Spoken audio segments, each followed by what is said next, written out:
Puji Tuhan, selamat pagi. Kembali kita bergabung di pembelajaran kebenaran firman Tuhan dalam pemuritan keluarga. Sebelum kita mulai, mari kita bersatu dalam doa.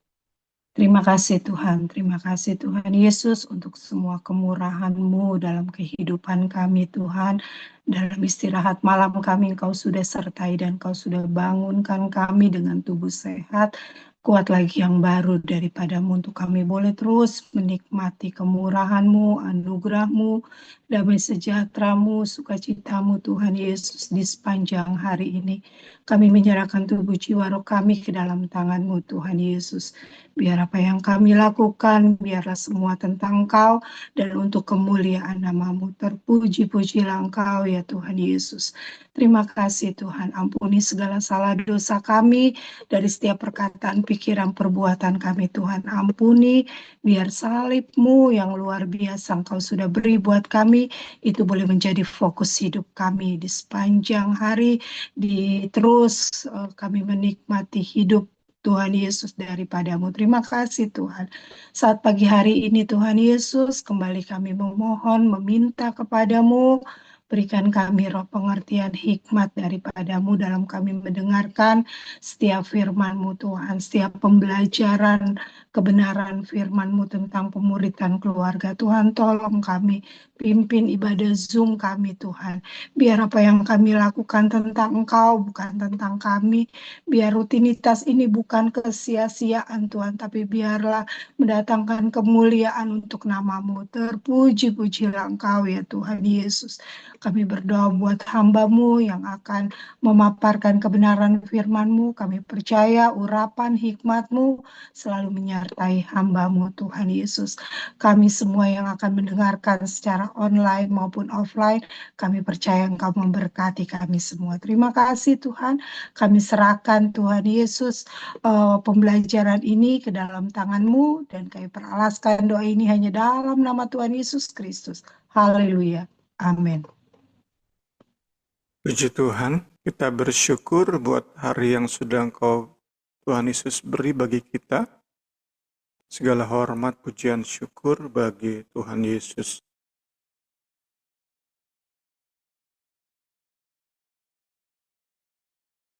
Kita mengakhiri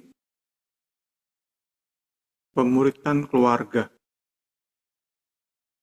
Pagi ini sesi yang ke-16.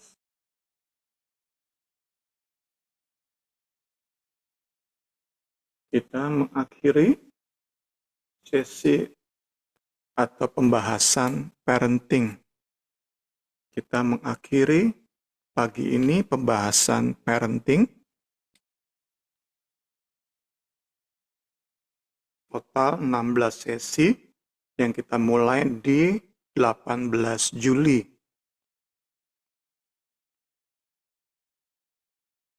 Dapat kita katakan inilah yang PD Injil dapat share, berikan dalam segala keterbatasan kami untuk membantu siapapun yang rindu jalani kehidupan keluarga lebih baik lagi. Inilah persembahan kami persembahkan demi kemuliaan Kristus untuk semua orang yang rindu belajar. Puji Tuhan. Mulai minggu depan, Jumat depan, jika Tuhan kehendaki, kita akan mulai bahas tentang pernikahan. Sekali lagi dalam tema besar, membangun keluarga Kristen. Kita sudah bahas dan diakhiri di pagi hari ini tentang parenting. Kita akan mulai Jumat depan dengan topik pernikahan.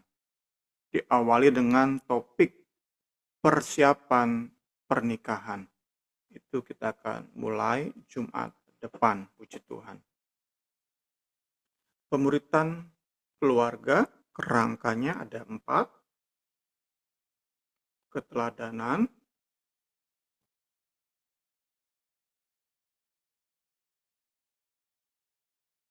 waktu pemuritan keluarga momen-momen pemuritan keluarga, memori bersejarah pemuritan keluarga. Kita masuk ke sesi kedua dari memori bersejarah pemuritan keluarga. Memori bersejarah pemuritan keluarga.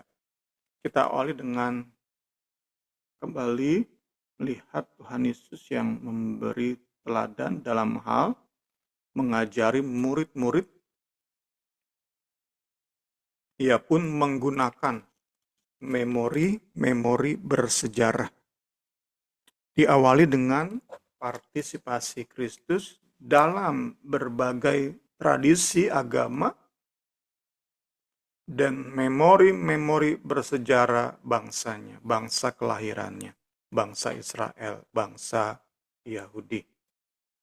Jadi ia tidak menolak, tetapi ia mengikuti. Salah satunya adalah bahwa Tuhan Yesus rutin pergi berziarah ke Yerusalem bersama dengan keluarganya pada hari-hari besar, hari-hari raya bangsa Israel seperti Paskah, hari raya Pondok Daun. Yesus rutin bersama keluarganya pergi berziarah atau bersama hari raya ini Allah beri kepada bangsa Israel untuk mengingatkan mereka. Jadi ada makna peringatan, kita sudah bahas minggu lalu tentang tugu peringatan, tentang monumen peringatan yang perlu kita dirikan di tengah keluarga kita. Dan Tuhan Yesus sendiri menggunakan cara ini dalam mengajari murid-muridnya. Tuhan Yesus pun lebih lanjut, tadi diawali dengan rutinitasnya mengikuti tradisi Yahudi. Di dalam pelayanannya 3,5 tahun, Tuhan Yesus memberi makna baru pada beberapa memori bersejarah dari agama dan tradisi bangsa Yahudi, seperti hari raya Paskah dan Pentakosta. Pertama, di hari raya Paskah selalu ada perjamuan makan, perjamuan tahunan. Setiap tahun merayakan Paskah ada perjamuan makan bagi bangsa Israel. Tradisi ini Tuhan Yesus beri makna baru. Nah, itu sekali lagi mengajari memori-memori bersejarah dapat kita gunakan untuk mengingatkan anak-anak kita tentang Tuhan, tentang sifat-sifatnya. Tuhan Yesus menggunakan perjamuan makan tahunan bangsa Israel, itu ia gunakan untuk mengingatkan umatnya, pengikutnya, tentang pengorbanannya, tentang darahnya yang tertumpah, dan tentang tubuhnya yang tercabik-cabik. Jadi sekali lagi, memori bersejarah itu penting juga. Bukan hanya keteladanan, bukan hanya waktu saat teduh yang disiplin, bukan hanya momen-momen di mana kita menangkap kesempatan untuk berbicara, berdiskusi tentang Injil, tetapi juga memori bersejarah. 4 garis membentuk sebuah frame, sebuah bingkai, di dalamnya kita bisa mengisi berbagai hal unik bagi keluarga. Disesuaikan dengan keunikan kita orang tua, disesuaikan dengan keunikan anak-anak kita, tapi dalam frame ini, frame garis keteladanan, frame garis waktu saat teduh, frame momen pemuritan keluarga, frame momen memori pemuritan keluarga. Kiranya mengakhiri pembahasan kita di parenting ini, bagaimana kita menjadi orang tua yang lebih baik, bisa diperluas, bagaimana kita menjadi senior yang lebih baik, pimpinan rohani yang lebih baik. Kiranya 4 garis yang membentuk frame atau bingkai ini dapat lebih lagi menguasai hidup kita, menguasai pola pikir kita. Kita jalani hidup bukan hanya tentang kita, tapi tentang mewariskan hal-hal baik pada anak-anak kita. Demi Kristus, demi salibnya, demi kemuliaan Allah. Haleluya, haleluya. Kiranya apa yang kami dapat persembahkan ini, PD Injil dapat persembahkan ini berguna di dalam nama Yesus Kristus, berguna bagi banyak orang. Puji Tuhan, puji Tuhan. Kita lanjut. Selanjutnya ritual baptisan. Ini pun tradisi bangsa Yahudi, tradisi Yudaisme, agama Yahudi. Tuhan Yesus beri makna baru. Tuhan Yesus enggak sembarang menolak memori bersejarah. Enggak. Ia bahkan manfaatkan. Kita bisa memanfaatkan tradisi-tradisi yang ada. Tradisi suku, tradisi keluarga besar, itu unik. Bagi masing-masing suku, bagi masing-masing keluarga besar, kita bisa manfaatkannya, meneladani Tuhan Yesus yang memanfaatkan tradisi bangsanya, bangsa kelahirannya. Tentu tradisi tersebut diberi makna yang baru. Kita perlu beri makna yang baru. Makna yang berfokus pada Kristus dan salibnya. Itu harus kita pastikan. Bukan hanya mengikuti tradisi suku, tradisi keluarga besar. Kita bisa disesatkan. Kita bisa salah jalan. Roh Kudus beri kita semua hikmat, pengertian, untuk mengerti bagian-bagian ini.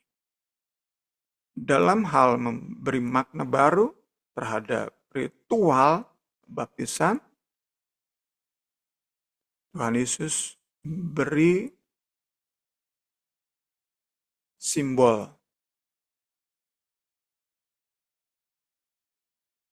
yaitu bahwa dalam baptisan seseorang meninggalkan hidup lama di luar dirinya, di luar Kristus, dan menerima hidup baru di dalam Kristus. Tenggelam, hidup lama dikuburkan, hidup lama di luar Kristus dikuburkan, kemudian keluar dari air dengan hidup yang baru, bangkit dari air dengan hidup yang baru di dalam Kristus. Kita bisa dapati di Google, rekan-rekan bisa lihat di Google, inilah yang ditampilkan oleh Google saat kita search ritual baptis di Yudaisme. Terakhir, tentang salib. Meskipun nggak ada perintah untuk menjadikan salib sebagai simbol, tetapi dalam sejarah panjang gereja, dalam sejarah sangat panjang kekristenan, salib itu menjadi simbol yang paling dikenal dalam kekristenan. Dan kita yakin di dalam pengertian yang benar, salib akan selalu menjadi tugu peringatan pada apa yang sudah Kristus lakukan bagi manusia berdosa. Haleluya, haleluya. Puji Tuhan. Sekali lagi, kita mengakhiri sub judul Tuhan Yesus memberi teladan. Ia pun menggunakan memori bersejarah, menggunakan ritual, tradisi dalam mengajar murid-muridnya. Kita lanjut. Contoh memori dalam Alkitab. Jadi bukan hanya Tuhan Yesus yang menggunakan memori bersejarah, tetapi di sepanjang Alkitab juga ada penggunaan memori bersejarah. Kita lihat ada 5 yang saya coba bisa presentasikan di pagi ini. Pertama, pelangi. Allah memberi tanda ini sebagai peringatan akan murkanya sekaligus pada janjinya bahwa ia menyatakan murkanya dengan air bah dan berjanji tidak akan menggunakan cara ini lagi. Maka kuadakan perjanjianku dengan kamu bahwa sejak ini tidak akan ada yang hidup yang akan dilenyapkan oleh air bah lagi. Tidak akan ada lagi air bah untuk memusnahkan bumi.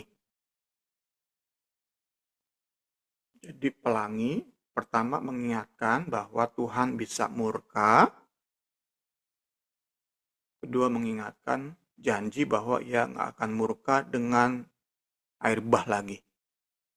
Jadi setiap saat kita lihat pelangi, jika kita bisa memberi makna pada pelangi, kita bisa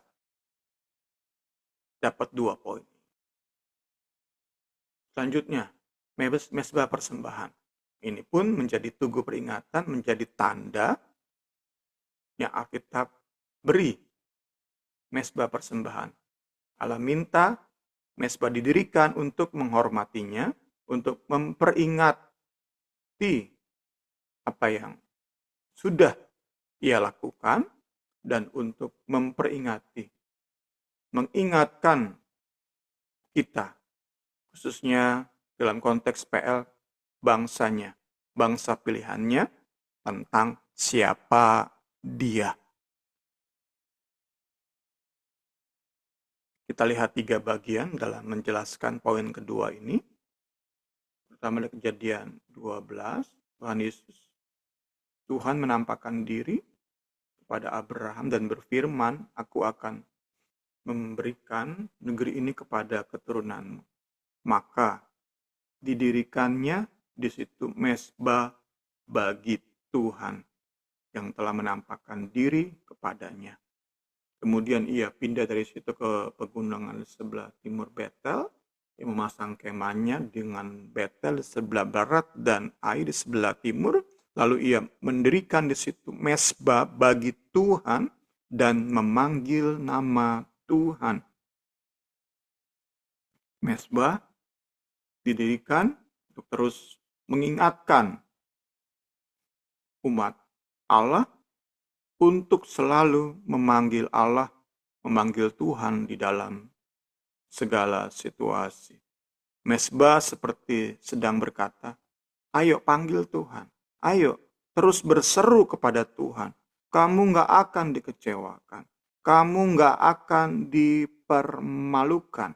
Itulah mezbah dalam pengertian sebagai memori bersejarah, sebagai monumen, sebagai tugu peringatan. Lalu Musa mendirikan sebuah mezbah dan menamainya Tuhanlah panji-panjiku. Dia berkata, tangan di atas panji-panji Tuhan. Tuhan berperang melawan Amalek turun-temurun. Keluaran 17 ayat 15 sampai 16. Tuhan sebagai panji, kembali dari AI-nya Google, Gemini, adalah istilah yang berarti Tuhan adalah sumber kemenangan, sumber perlindungan, dan sumber identitas bagi umatnya. Seperti halnya panji atau bendera yang menjadi simbol pemersatu dan tujuan pasukan dalam pertempuran kuno. Jadi bendera yang digoyang-goyangkan itu panji dalam sebuah peperangan, itu memberi arah, memberi satu komando, satu tujuan. Satu komando dari satu komandan. Allah bagi kita Kristus. Ia komandan, satu komandan, dan ia memberi satu perintah. Karena itulah bisa memberi persatuan bagi pengikutnya. Kita banyak belajar di hari Minggu tentang kesatuan, tentang persatuan. Ayat ini memberi sisi lain, bisa menjadi pelengkap dalam kita membahas tentang persatuan. Saat berperang, maka para prajurit butuh komandan atau pemimpin, dan butuh pemimpin ini memberi arah, memberi komando yang jelas. Itu disediakan oleh panji-panji. Terakhir, di poin nomor 2, mesbah persembahan sebagai memori dalam Alkitab. Daud mendirikan di sana mesbah bagi Tuhan, mempersembahkan korban bakaran dan korban keselamatan. Maka Tuhan mengabulkan doa untuk negeri itu, dan tulah itu berhenti menimpa orang Israel. Sekali lagi, mesbah kita bisa aplikasikan dalam keluarga kita, entah dalam bentuk apa, tetapi yang ingin ditegaskan oleh poin ini adalah kita perlu dalam rumah tangga kita, keluarga kita, sebuah tugu, sebuah penanda bahwa dalam setiap keadaan, mari berseru kepada Tuhan, ayo panggil Kristus. Terus panggil Kristus. Ia nggak akan mengecewakan, ia tidak akan membuat kita dipermalukan. Itu perlu ada di tengah-tengah keluarga kita. Puji Tuhan. Ketiga, masih dalam contoh memori dalam Alkitab adalah perayaan dan hari-hari raya. Tadi sudah kita bahas tentang hal ini. Allah menetapkan beberapa hari raya dan ritual atau perayaan untuk mengingatkan umatnya, bangsanya, pada kebaikan, kuasa, dan sejarah panjang kesetiaannya bagi bangsa pilihannya. Ada dua bagian ayat. Pertama, Keluaran 12:14, hari ini menjadi peringatan bagimu, kamu harus merayakannya sebagai hari raya bagi Tuhan turun-temurun. Kamu harus merayakannya sebagai ketetapan untuk selamanya. Hari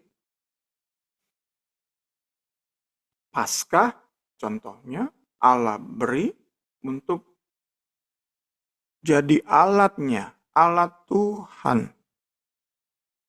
Agar setiap tahun saat bangsa Israel rayakan Paskah, mereka nggak pernah lupa bagaimana Allah Israel membela mereka sedemikian rupa, membebaskan mereka dari perbudakan Mesir. Di saat mereka nggak punya harapan untuk merdeka. Dengan cara yang ajaib Allah Israel membebaskan mereka. Generasi ke generasi, anak, cucu, cicit, saat rayakan Paskah harus ingat itu. Itu tujuannya kan, meskipun kenyataannya nggak seideal itu. Tetapi cara yang Allah beri untuk tandai momen-momen bersejarah dengan memberi hari raya itu perlu kita teladani, harus kita teladani sebagai orang tua. Tuhan Yesus tolong kita semua. Tuhan Yesus tolong kita semua. Puji Tuhan. Kemudian, ritual, ini bukan akhir raya, ini lebih ke sebuah ritual. Tetapi setiap anak keledai yang lahir terdahulu kau tebuslah dengan seekor domba. Atau jika engkau tidak menebus si anak keledai, engkau harus mematahkan batang leher si anak keledai. Tetapi mengenai manusia, setiap anak sulung di antara anak-anakmu lelaki haruslah kau tebus. Dan apabila anakmu akan bertanya kepadamu di kemudian hari, apakah artinya itu? Maka haruslah engkau berkata kepadanya, dengan kekuatan tangannya Tuhan telah membawa kita keluar dari Mesir, dari rumah perbudakan. Jadi setiap saat anak sulung ditebus, maka momen ritual itu untuk mengingat tulah ke-10. Itu koneksinya kan. Kita pun mau belajar dari ritual ini. Puji Tuhan. Keempat, buli-buli berisi mana. Allah juga memerintahkan penyimpanan kurang lebih 2 liter mana agar generasi berikutnya dari bangsa Israel dapat melihat mana tersebut dan mengingat pemeliharaannya yang ajaib. Umat Israel menyebutkan namanya mana, warnanya putih seperti ketumbar, rasanya seperti rasa kue madu. Musa berkata, beginilah perintah Tuhan, ambillah segomer penuh untuk disimpan turun-temurun, supaya keturunan mereka melihat roti yang kuberi kamu makan di padang gurun ketika aku membawa kamu keluar dari tanah Mesir.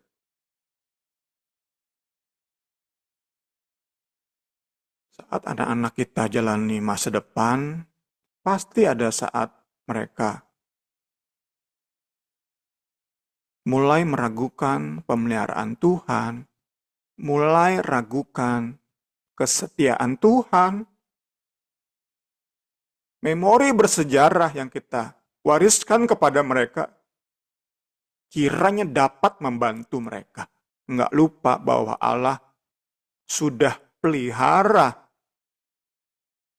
bahwa Allah sudah menunjukkan kesetiaannya. Haleluya, haleluya. Karena itu perlu kita berjuang, apalagi keluarga-keluarga muda. Mari berjuang bersama. Mari berjuang bersama. Dalam ikatan tubuh Kristus, dalam ikatan keluarga Allah. Di dalam nama Yesus Kristus. Di dalam nama Yesus Kristus kita mampu menjadi keluarga yang lebih lagi baik. Lebih lagi diberkenan oleh Tuhan. Lebih lagi membesarkan anak-anak yang gak pernah lupa bagaimana orang tuanya ditolong oleh Allah. Bagaimana orang tuanya dipelihara oleh Allah. Haleluya, haleluya. Puji Tuhan. Kelima, terakhir, sebagai contoh dari banyak contoh di buku acuan kita, pemberian nama. Pemberian nama atau Allah merubah nama, itu Allah gunakan untuk menunjukkan misi atau kepercayaan atau tanggung jawab atau tugasnya kepada seseorang dan untuk memperingati perubahan tertentu dalam hidup seseorang. Tuhan Yesus sendiri terima nama Immanuel, artinya Allah beserta kita. Kemudian tentu yang terkenal Abraham terima nama Abraham. Sebelumnya Abram. Kembali saat kita bandingkan di AI-nya Google, Gemini, Abram itu artinya Bapa yang ditinggikan. Bapa yang ditinggikan. Mewakili fokus ke hidup sendiri. Bagaimana kita menjadi lebih dikenal, lebih berpengaruh, lebih berhasil. Nah, itu digantikan dengan Abraham yang memiliki arti Bapak banyak bangsa. Menjadi pribadi yang jadi alat Allah memberkati banyak orang. Jadi saluran berkat Allah bagi banyak orang. Fokusnya ke banyak orang demi Kristus. Sebelumnya Abram tuh tentang diri sendiri. Bagaimana meninggikan diri setinggi-tingginya, diubah menjadi Abraham. Puji Tuhan, hal-hal ini kita perlu minta hikmat. Baik tentang tadi pertama, pelangi, mesbah, persembahan, kemudian tentang hari-hari raya, buli-buli berisi nama, mana, kemudian nama, 4 tentang mana, 5 tentang nama. Masing-masing ini kita minta hikmat dari Tuhan, bisa kita praktekkan bagi rumah tangga keluarga kita di dalam keunikan kita, orang tua, keunikan anak-anak. Puji Tuhan, segala hormat, kemuliaan bagi Allah. Kita masuk ke bagian-bagian akhir di pagi ini. Ada 2 macam memori bersejarah, yaitu yang kita ciptakan dan yang kedua yang kita orang tua tandai. Yang kita ciptakan itu sesuatu yang bisa diprediksi. Sedangkan yang ditandai itu sesuatu yang tidak bisa orang tua prediksi. Yang bisa orang tua prediksi itu hal-hal pertama yang berkesan, misalnya saat kita beri Alkitab pertama bagi anak, kemudian gaji pertama yang anak terima, ini kan bisa kita pakai menjadi tugu peringatan, monumen, sehingga anak kita akan selalu ingat tentang pemeliharaan Allah, kesetiaan Allah. Ini kan perlu hikmat. Sesuai dengan keunikan keluarga kita perlu hikmat. Bagaimana gaji pertama mereka bukan hanya tentang persembahan sulung. Itu kan hal-hal yang menjadi kebiasaan orang, udah gak ada artinya. Malah mereka, anak-anak bisa merasa rugi bahkan jika mereka seperti terpaksa ikuti ritual persembahan sulung. Gaji pertama harus semua kasih pendeta. Gak begitu konsepnya. Kita belajar sesuai keunikan rumah tangga, orang tua, anak. Kita minta hikmat. Momen penting banget itu. Gaji pertama. Sehingga setiap mereka ingat tanggal itu, bulan itu, tahun itu, mereka terima gaji pertama, mereka ingat kesetiaan Allah. Ingat pemeliharaan Allah. Bagaimana caranya? Orang tua punya peran. Di dalam nama Yesus, Tuhan Yesus tolong kita semua. Perjamuan kudus pertama. Dan semua yang pertama kali. Puji Tuhan. Puji Tuhan. Kita tidak melewatkan kesempatan berharga itu. Kita orang tua menggunakannya untuk menunjuk pada sifat-sifat Allah. Bahwa ia bukan hanya hidup. Bukan hanya berkuasa dan penuh kasih. Tetapi juga setia. Ia sungguh dapat diandalkan. Ia nggak akan mempermalukan orang-orang yang berseru dan memanggil dia. berjuang sama-sama. Kita berjuang, keluarga Allah, keluarga PD Injil, kita berjuang sama-sama. Puji Tuhan. Kita bisa caranya itu nambah kemeriahan tertentu pada sebuah peristiwa penting dan bersejarah. Kemeriahan itu dapat menunjukkan kita orang tua menghargai benar bahwa momen ini penting banget.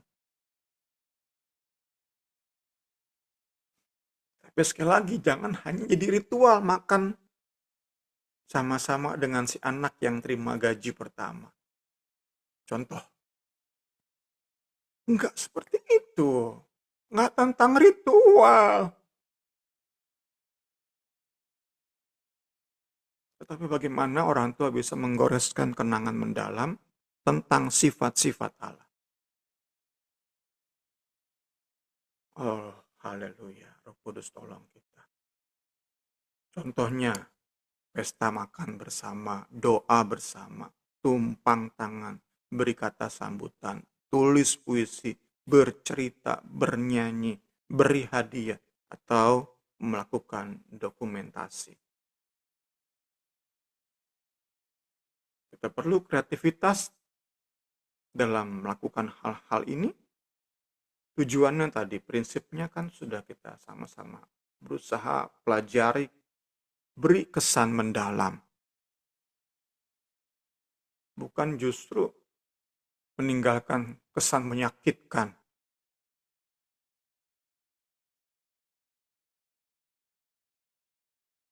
Saat mereka terima gaji pertama itu kan contoh dari kebahagiaan. Terima Alkitab pertama contoh dari sesuatu yang menyenangkan. Karena itu sekali lagi harus sesuaikan dengan keunikan. Kita orang tua keunikan anak. Tingkat kedewasaan mereka, pengertian mereka, pengalaman mereka berbeda-beda. Pengalaman orang tua, keunikan orang tua, kedewasaan rohani orang tua berbeda-beda. Allah Roh Kudus tolong kita, puji Tuhan. Puji Tuhan. Kreativitas kita dalam meng-highlight memori bersejarah itu dapat menolong anak-anak saat di masa depan mereka hadapi masa-masa sulit. Juga di masa depan mereka terus menghadapi pengaruh-pengaruh pemahaman sesat dari luar, dari dunia. Salah satunya adalah God is dead. Ini pemahaman dari Friedrich Nietzsche. Kembali dari AI-nya Google, Gemini, rasa Tuhan telah mati, itu mewakili pemahaman bahwa Tuhannya orang Kristen udah nggak relevan, sudah tidak relevan dengan kemajuan pesat bidang ilmiah dan filsafat. Konsekuensinya menurut Nietzsche adalah bahwa peradaban manusia perlu ciptakan nilai-nilai, makna-makna yang baru buatan manusia sesuai dengan perkembangan zaman. Jangan lagi ikuti prinsip-prinsip Alkitab karena Allah sudah mati. Allah nggak bisa ikuti perkembangan zaman. Nah, itu akan terus dihadapi oleh anak-anak kita. Itu menjadi tantangan tersendiri bagi anak-anak kita di tengah zaman AI yang makin canggih. Mereka butuh loh memori.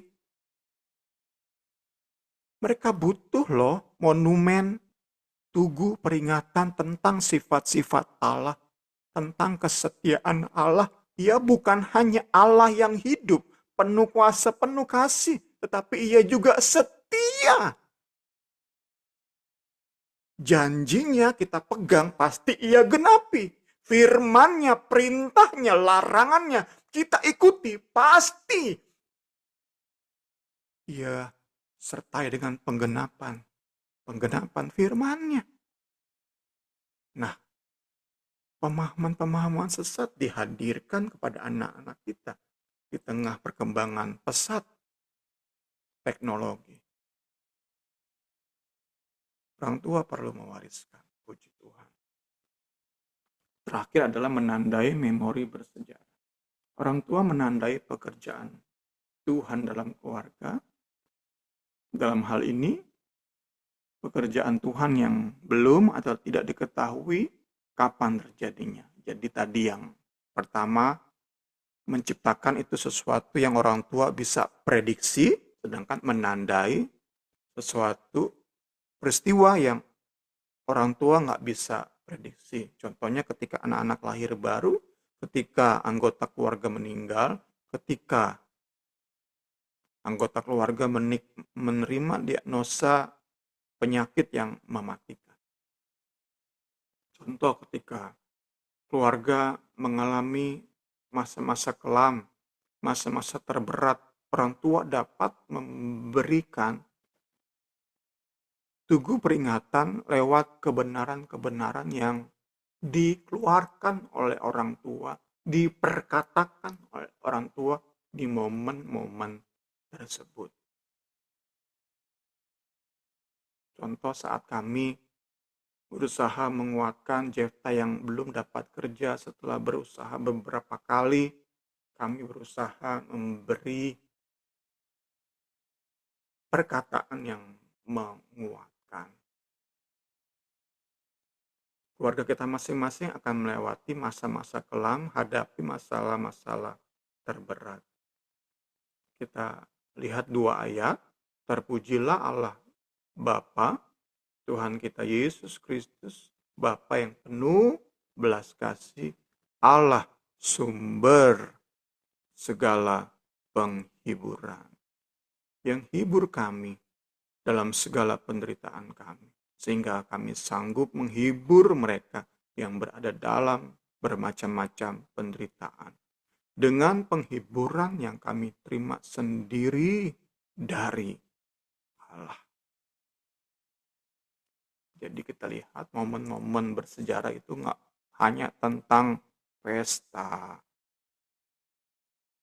tentang beri hadiah, makan bersama, enggak. Saat hadapi masa-masa kelam, kita bisa ungkapkan ayat-ayat, ngajak doa bareng, berdoa dengan penuh kerendahan hati, dengan penuh tangisan di hadapan Allah.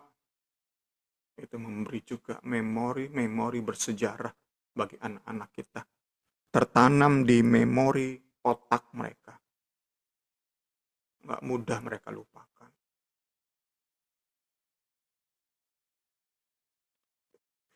Ayat kedua, Tuhan itu dekat kepada orang-orang yang patah hati dan ia menyelamatkan orang-orang yang remuk jiwanya.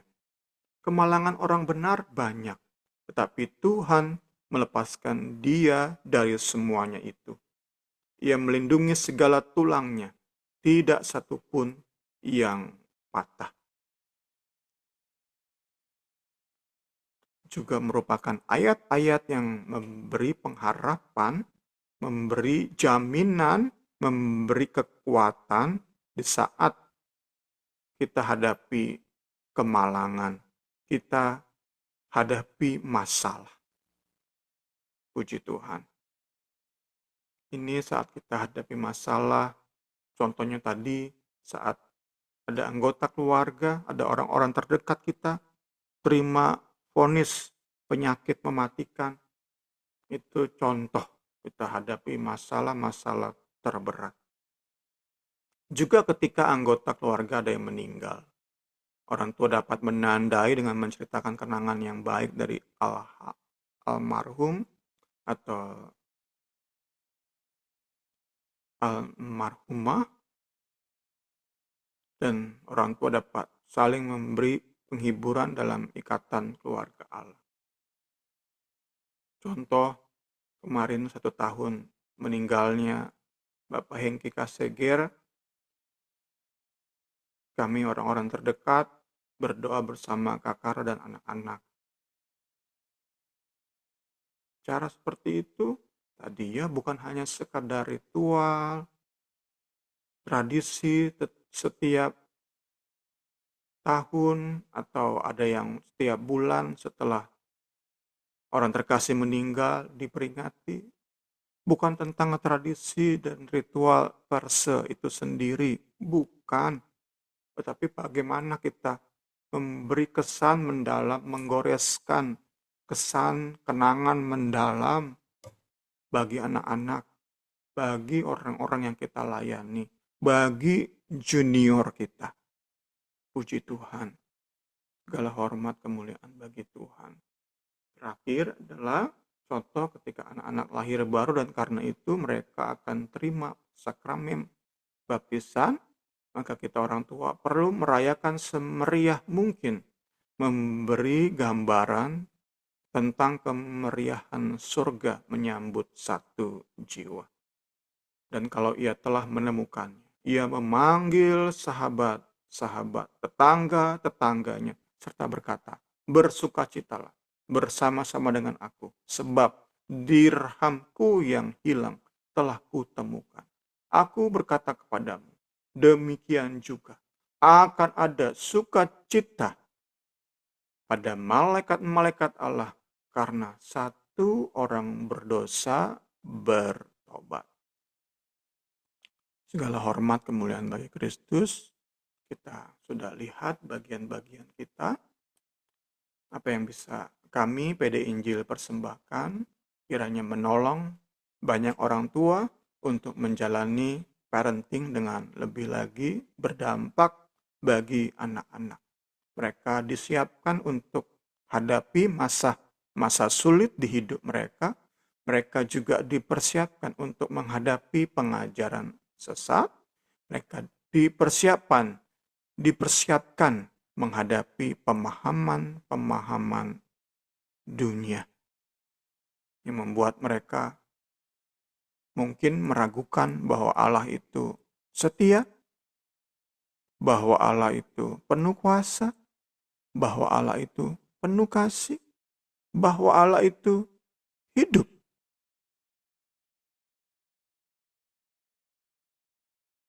Segala hormat kemuliaan bagi Allah.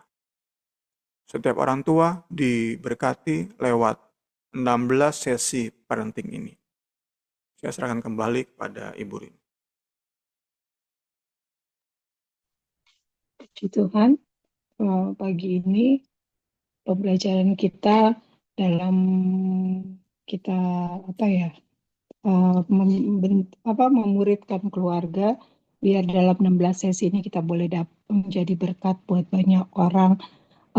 Di sini ada Niar, pagi Niar. Mungkin Niar ada yang mau ditanyakan atau menambahkan, boleh. Nggak ada, Kak. Makasih banyak, Bu, udah diingetin. Tuhan Yesus berkati. Iya, sama-sama Niar. Kita terus berproses dalam kita pemuritan dalam keluarga. Niar juga sebagai pemimpin rohani juga dapat menjadi berkat, bisa memuridkan junior-juniornya untuk lebih dekat sama Tuhan. Kami juga sekeluarga terus belajar, terus berproses dalam membangun keluarga, biar keluarga kami juga boleh menjadi berkat untuk kemuliaan Tuhan. Kita akan tutup pembelajaran kita pagi ini. Nanti Niar yang berdoa ya Niar. Ya, baik Kak ini. Mari kita berdoa. Haleluya, puji Tuhan. Terima kasih ya Tuhan Yesus. Terima kasih, sungguh Engkau Allah yang setia, Allah yang besar ya Bapa, Allah yang kasihnya tak pernah berkesudahan bagi hidup kami ya Tuhan Yesus. Terima kasih ya Tuhan bahwa penyertaan-Mu, cinta-Mu, kasih-Mu yang sudah Kau berikan ya Tuhan melalui pendahulu kami, Bapak Abraham, dan semuanya Tuhan, terus Engkau curahkan ya Tuhan Yesus kepada kami semua hingga saat ini, bahkan hingga ke generasi kami ya Bapa. Terima kasih ya Tuhan, terima kasih karena kami boleh berpegang teguh kepada pengharapan. Engkau batukan kami ya Tuhan Yesus, dan Engkau tak pernah berubah ya Bapa, dulu, sekarang, dan selama-lamanya ya Tuhan Yesus. Tuhan, kami mau ingat kasih setiamu ya Bapa. Kami mau ya Tuhan Yesus melupakan ya Tuhan hal-hal kecil, penyertaan, pemeliharaan yang sudah Engkau berikan Amin. kepada kami ya Amin. Bapa. Iya, betul. Ya Tuhan, terima kasih.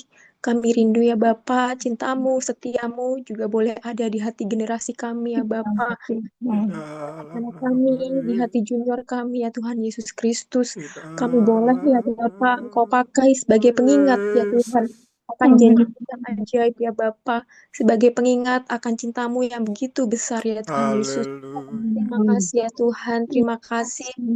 Engkau pakai kami, Tuhan Yesus. Di Engkau ajarkan dalam kami, nama terlebih Engkau mengurapi Yesus. kami, ya Tuhan Yesus, dengan kebenaran-kebenaran-Mu, dengan firman-Mu dan cinta-Mu, ya Tuhan.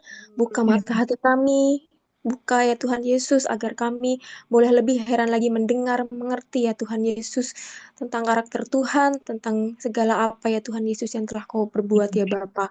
Terima kasih ya Tuhan, terima kasih. Tuhan kami rindu, Tuhan semakin banyak orang yang mengerti ya Tuhan, mendengarkan pelajaran pada pagi hari ini ya Tuhan Yesus. Tuhan pakai Amin. YouTube ini, Tuhan bahkan pakai pengajaran Bung Semi, kami percaya Di seberapapun yang dalam mendengar nama semuanya tidak Yesus. ada yang sia-sia ya Tuhan Yesus. Amin. Tapi Amin. benar ya Bapa, semua yang telah ditabur, Tuhan saja Engkau yang berdaulat memberikan pertumbuhan ya Tuhan Yesus. Amin. Amin. Terima kasih Tuhan, terima kasih. Memberkati Bung Semi lebih heran lagi, Kak Rini dan keluarganya ya Tuhan Yesus. Semuanya ada dalam penyertaan dan pemeliharaan Tuhan. Terima kasih ya Tuhan, terima kasih. Inilah yang menjadi doa sembahyang kami. Kami mau tutup Bible study kami hari ini dengan penuh ucapan syukur dan percaya hanya di dalam nama Tuhan Yesus Tuhan Kristus. Yesus Kristus. Haleluya. Amin. Amin. Amin. Siapa